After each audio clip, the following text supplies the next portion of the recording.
Ladies and gentlemen, please welcome Worcester City Councilor Sarai Rivera. Good afternoon and welcome to Worcester. Bienvenido a nuestra ciudad de Worcester. My name is Sarai Rivera and it's my honor to introduce to you today Joe Avellone. Since the age of 4, I've been blessed to call Worcester my home. I'm honored to serve it as a city councilor, but I'm also a clinical social worker, a clergy, and most importantly, I'm a mother. So like many of you here today, I'm committed to making my part of the world a great place to live, work, enjoy, and raise a family. Over the last year, I've watched this campaign unfold, and one has stood out for me, and not because of his political rhetoric, but because his commitment to action. Joe Avellone is about opportunity. He knows how to rejuvenate our gateway cities. He can lead the fight against opiate addiction, make our cities safe, and create thousands of middle-class jobs for our Commonwealth. Massachusetts needs the commitment to opportunity that Joe Avellone brings. So it's my honor and privilege to introduce to you my friend, nuestro amigo, and the next governor of Massachusetts, Joe Avellone, el gobernador del pueblo.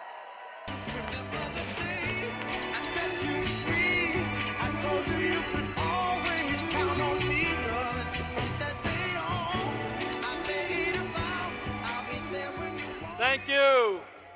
Thank you, Sarai, for that wonderful introduction, and thank you for your leadership. I entered this race a year and a half ago, and last year I stood before you speaking of the issues facing our Commonwealth and laid out why I believed I was the right person to be the next governor of Massachusetts.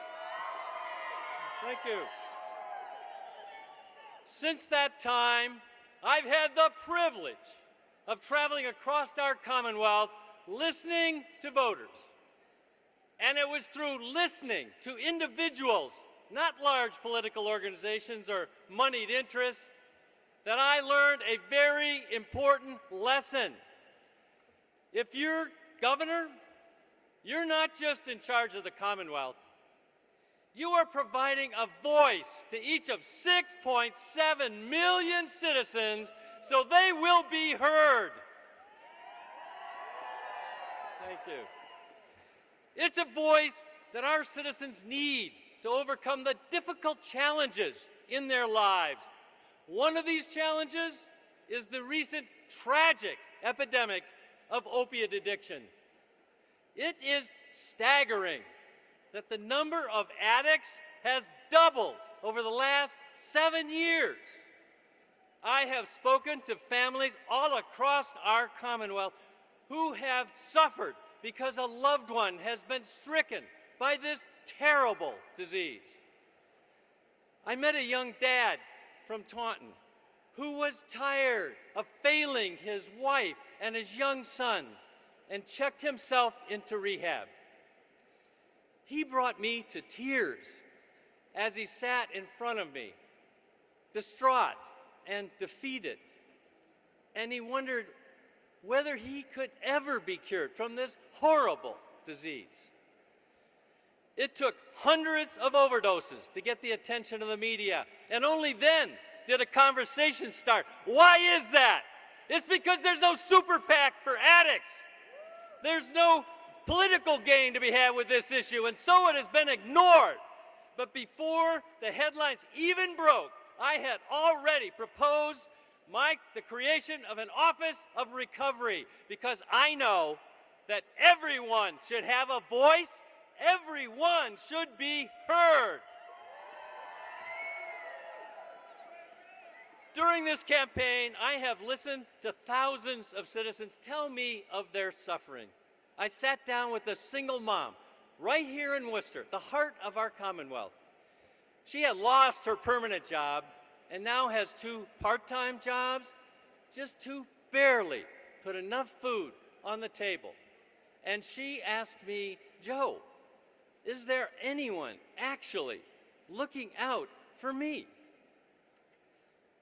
I have also seen the look of anguish on the face of an unemployed dad from Fall River who is trying to catch up with a workforce that he is not trained to join.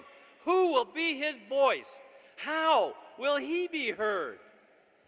This past summer, I marched with Boston City Councilor Tito Jackson in Roxbury.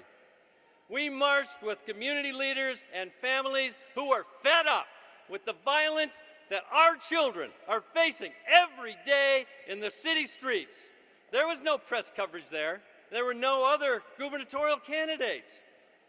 And as I marched with these families who had already lost so much, I recognized, again, what it really takes to be governor.